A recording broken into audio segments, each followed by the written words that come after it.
In the headlines, Supreme Court reserves judgment on 2022 Electoral Act. Bandits kill 3 Niger State PDP delegates. Governor Soludo imposes curfew in 8 local government areas in Anambra. Away from Nigeria, Russian forces shell dozens of towns in Donbas region. Hello and welcome to Trust News Update. I am Ayuba Ilya. Thank you for joining.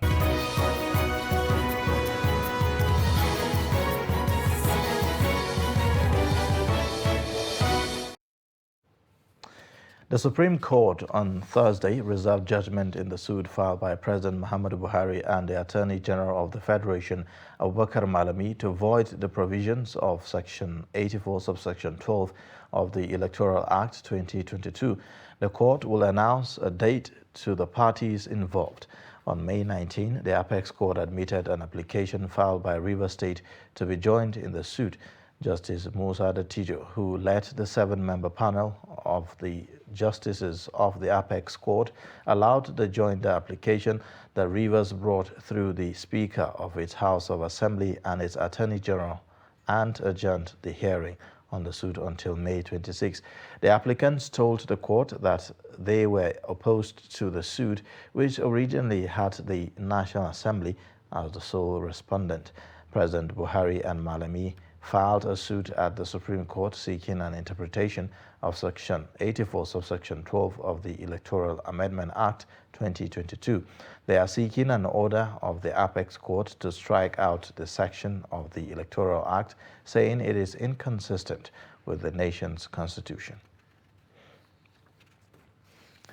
Detained Super Cop and suspended Deputy Commissioner of Police Abba Kyari has filed a motion requesting the court to revisit his bail application.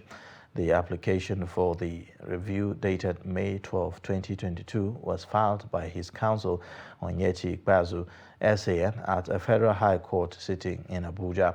He said it is predicated on the grounds that Abba Kyari's life is under threat. The senior lawyer pleaded to the court to consider the bail in the interest of justice and to save his client's life from being cut short. However, the prosecution counsel, Joseph Mbona, opposed the application on the ground that he had not been served a copy of the application, but only got a wind of it in the open court. Justice Emeka Nwite adjourned the case till June 14 to enable parties exchange necessary court processes. In a similar vein, absence of trial judge at an upper Sharia court sitting at Ofar Kudu stalled hearing in the case of Abdul Jabbar Kabara. Spokesman to the Sharia courts, Ado Fage, told journalists on Thursday that the judge's absence is on the grounds of ill health.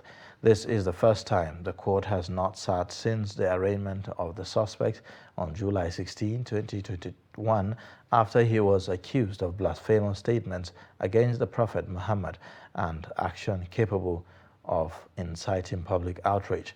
According to Ado, the case has been adjourned to June 2, 2022. Recall that in the previous session, the court ordered the provision of legal representation for Abdul Jabbar from the Legal Aid Council after his lawyers quit the case on 3 occasions. Now, Governor Soludo has imposed dusk to dawn curfew for commercial motorcycle riders, shuttle buses, and tricycle riders in 8 local government areas of Anambra State, effective from Monday, 30th May 2022. Speaking during a statewide radio and television broadcast, Governor Soludo said security is foundational in the efforts of his administration to enthrone a livable and prosperous state. The local government areas include Ogwata, Ihiala, Ekusigo, Newi North and South Ogbaru, as well as Orumba North and South. Governor Soludo, who stressed that the directive will be reviewed in a fortnight, ordered security officials to begin immediate enforcement of the directive, which is meant to last from 6 p.m. to 6 a.m. Friday, the 26th day of May, a 6 p.m. to 6 a.m. curfew is hereby placed on motorcycles, Okada, tricycles, keke, and shuttle buses in the following 8 local governments: Agwata, Ihiala, Epusigo, Nnewi North, Nnewi South, Ogbaru, Orumba North and South local governments until further notice. We will review this and say whether we then extend it to the rest of the state. But let's start with this, if you like, the red local governments.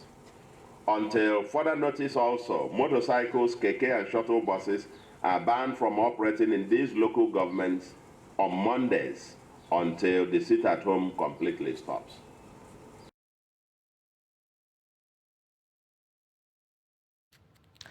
Now, the Jamaatul Nasr Islam (JNI) has said that it has had enough of the senseless killings of innocent people by unknown gunmen. JNI, in a statement by its Secretary General Khalid Aliyu, condemned what it described as the barbaric and unprovoked killing of one Harira Jibrin, a pregnant woman with 4 of her children at Isolu in Orumba North local government area of Anambra State. JNI, however, stressed that the lexus of the so-called unknown gunmen is no longer tenable, saying that they are known but ignored. The organization commiserated with the families of the victims of serial killings and abductions in Nigeria and implored the federal government to live up to its responsibility of protecting lives.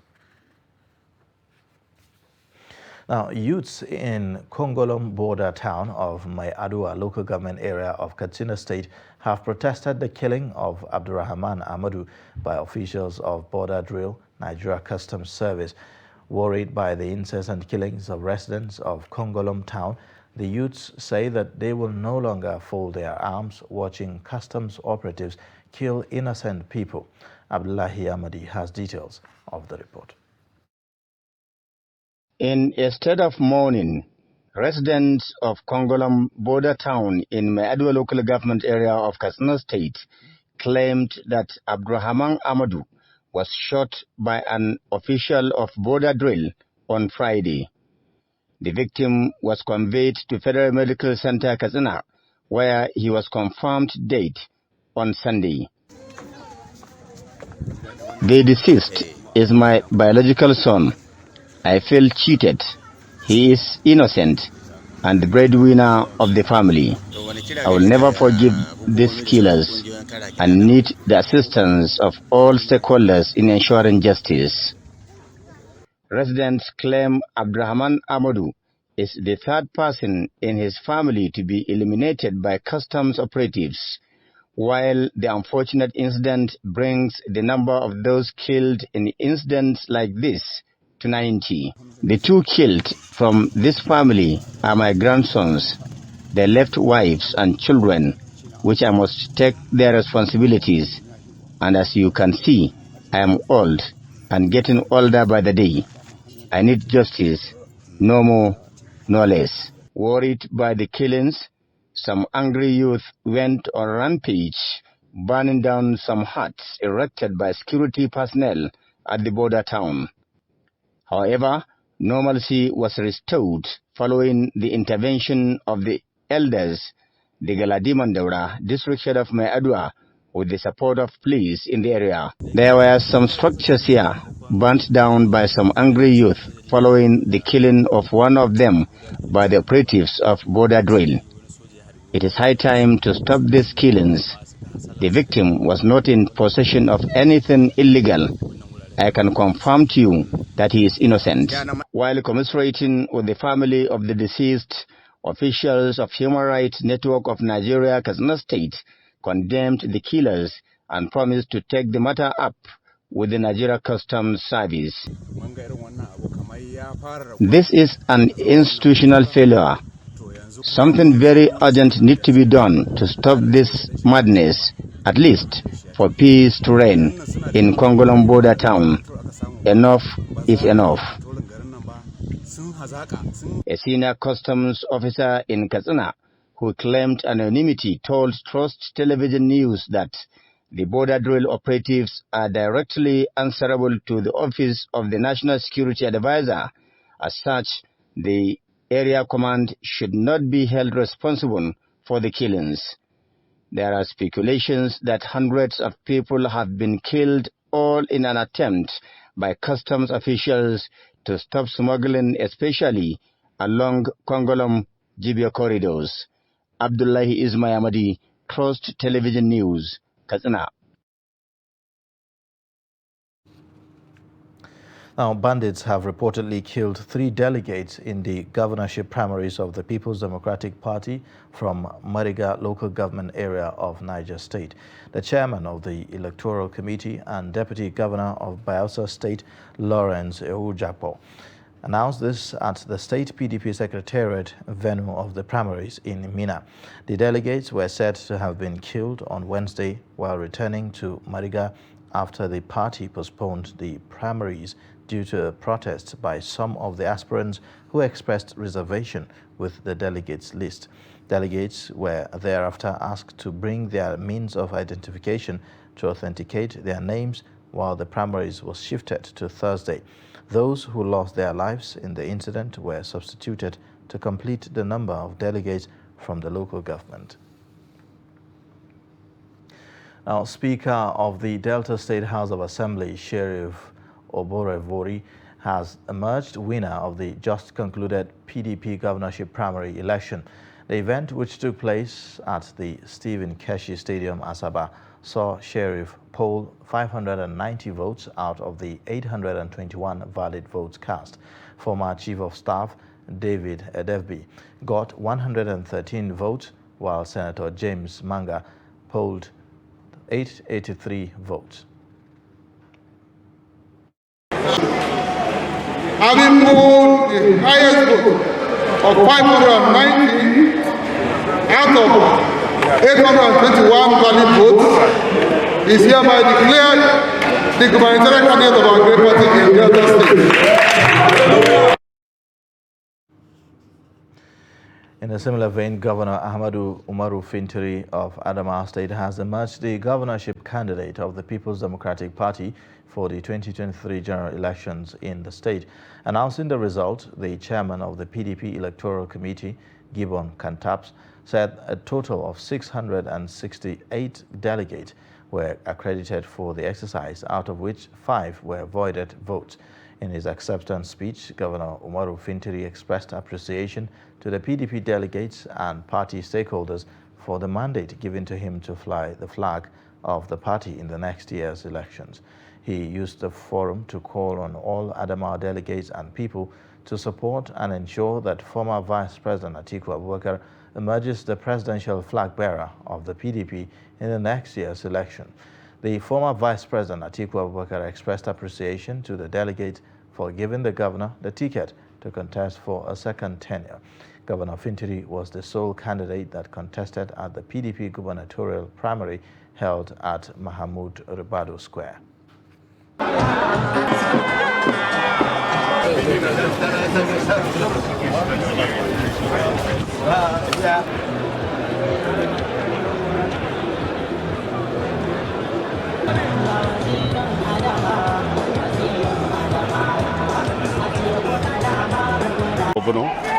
And the process is free and fair and transparent. Total number of ballot papers 668. 668 ballot papers. All the ballot papers returned are 668 valid votes. Out of the 668, I will count only the voided votes. 1, 2, 3, 4, 5. 5 voided votes out of 668. Distinguished delegates, party leaders and elders, I thank you all for this overwhelming mandate to fly the flag of our great party once again to victory. Well, I expect at the end of the day, our candidate, Governor Umaru Fintiri will be declared the winner, and he's the sole candidate. So we expect just to commence campaigns straight ahead. Well, I expect also another transparent and credible process, at the national level. Sure. Thank you. Thank you. you very much. Former Minister of Information and Communication Aliyu Bilbis has emerged the candidate of the People's Democratic Party (PDP) for Zamfara Central Senatorial District. Bilbis polled 114 votes to beat two other aspirants at the primaries to clinch the ticket. The report. 4 aspirants were billed to contest primary election for the Zamfara Central Senatorial District, but one of the aspirants stepped down few hours to the exercise, leaving 3 aspirants to participate in the exercise. The 3 aspirants were Lawal Barrow, Naalla Mayana, and Senator Aliyu Bilbis. Bilbis polled 114 votes, Naalla 2 votes, while Lawali Barrow Bungudu polled 17 votes. The chairman of the PDP committee for the senatorial primaries in Zamfara State, Kabiru Usman, announced the results after the conclusion of the exercise in the state. We have just finished conducting the primaries for 4 aspirants, namely Dr. Naalla Isa Mayana, Alhaji Lawal Barrow Bungudu, Hajia Saadatu Kasimu, and Ikra Aliyu Bilbis. But we were informed that Hajia Saadatu Kasimu, she withdrew from the contest. Meanwhile, Colonel Bala Mande, retired, emerged as the PDP candidate for Zamfara North Senatorial Zone through consensus arrangement, while Bello S. Fagon was elected as candidate for the PDP in Zamfara West Senatorial Zone through consensus. Aliyu Bilbis, while reacting to his victory, expressed optimism the PDP will win the election with the support of the people. I still believe that I thank Almighty Allah for giving me this great opportunity and great acceptance from my members of my party to, let me say, voted for me to win my primary election. And I know it was heavily contested, and as God who had it, I became victorious. 134 were expected to vote in the primary election, but 1 was absent. The PDP Senate primaries was conducted in the presence of security agents, representatives of the Independent National Electoral Commission (INEC), and the media. You're watching the news update on Trust Television. Coming up shortly. How retiree takes to wood chopping to survive. Details and more shortly. Join us.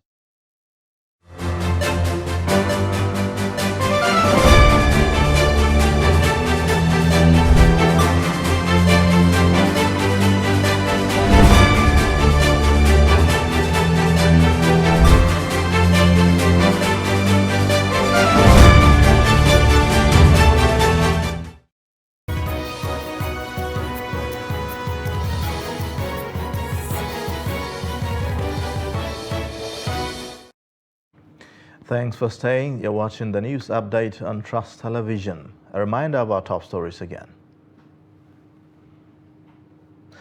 Supreme Court reserves judgment on 2022 Electoral Act. Bandits kill 3 Niger State PDP delegates. The Medical and Dental Consultants Association of Nigeria has raised alarm over the refusal of some state governments to settle several months of salary and other emoluments owed workers, especially Abia and Ondo State. The president of the association, Victor Makonjola, who read the communique issued after the NEC meeting in Port Harcourt, Rivers State, stated that there is the need to increase retirement age of health workers as part of efforts to stop mass exodus of Nigerian doctors to other countries. Makonjola called on government at all levels to increase funding for healthcare, especially the secondary level, and encouraged them to prioritize allocation of resources for infrastructure and human capital development. 500 specialists leaving the country in the past 2 years. we're already beginning to feel the burden of this on those who are still in the system. And if all these steps we mentioned earlier, increasing payment, increasing remuneration of our clinical lecturers is not done, if we do not increase the retirement age of consultants in the system, more people are bound to leave the system. And we're facing an imminent collapse with regards to specialist care in the country. A 60-year-old retiree, Hussaini Yakubu, has taken to wood chopping for survival due to unpaid retirement benefits after 35 years of service. Yakubu was a typist with the Adamawa State Urban Planning and Development Service. From Yola, Salis Lawan has the details.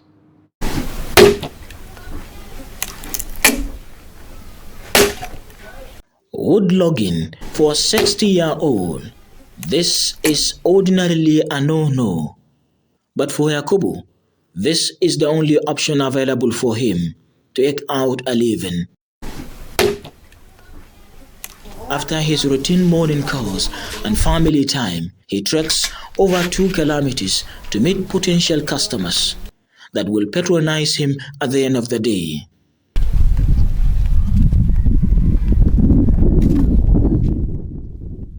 Upon arrival, negotiations start. An agreement is reached. It is draining for his age, but this is the only available option for him.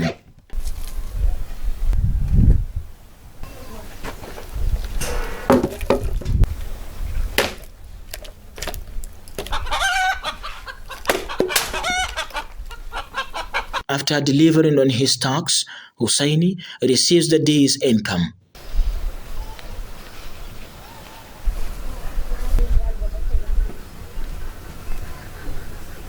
He tells Trust TV how long he has been into this trade. Wani lokaci aikin nan to akwai takaici wani lokaci. There is no enough time. This trade of mine is hard because sometimes I only used to get 1,000 naira, 500 naira or 200 naira, with some days with no kobo. And you know how family responsibility is. But usually what I used to tell my family is that that's how God plans things. Sai ba su hakuri. Su yi hakuri ga yadda al'amarin Allah yake. In Allah yayi ba boye zan yi ne. Don ni ma yanda nake son kaina haka nake son su. At the close of every day's work, he retires home to pains in his body. Gaskiya aiki nan kam na yi ne kawai amma sana'a akwai sana'a ne akwai wahala. Definitely I'm doing this trade, but it's very hard. Sometimes the client will tell me they don't make even a penny. That's how I will go empty-handed. I only depends on God, and I plead with my family and find ways to get food to eat. Sai zo zauna. Yanzu ba su hakuri to ga abin da halin da muke ciki fa ya zamu yi. Sai su nemi wani bashi. He believes that if government pays his pension and gratuity, he will not be subjected to this kind of hard labor. From Yola, Salis Lawan, Trust TV News. Now, away from Nigeria, Ukraine's military says Russian forces have shelled more than 40 towns in eastern Donbas region, threatening to shut off the last main escape route for civilians trapped in the path of their invasion, now in its 4th month. Reports say that at least 4 civilians were killed and several were wounded in Russian shelling of the city of Kharkiv in northeastern Ukraine. The Kremlin said that on Thursday that Moscow expected Kyiv to meet its demands, adding that Ukraine needed to have an awareness of the situation for peace talks to take place. Moscow is demanding that Ukraine acknowledge Crimea as Russian territory and recognize breakaway Russian-backed parts of eastern Ukraine as independent states, among other demands. Ukraine categorically disagrees with the Russians' claims. And now in sports news, following Nigeria's decision to withdraw from international events for 2 years, World Basketball Governing Body FIBA has threatened punishment against Nigeria. FIBA says Nigeria could face sanctions because of the withdrawal, citing Article 9(7) of FIBA's General Statute, which state that national member federations shall handle their business freely and without third-party influence. According to FIBA, Nigeria in the coming months is due to participate in the FIBA 2023 Basketball World Cup qualifiers and FIBA 2022 Women's Basketball World Cup. Non-participation in the said events could mean a withdrawal from Paris 2024 Olympic qualification process. Similarly, depending on the third-party results, the same situation could apply with respect to FIBA AfroBasket 2025. Any withdrawal of Nigeria from the earlier mentioned competitions will trigger potential disciplinary sanctions as per the FIBA internal regulations.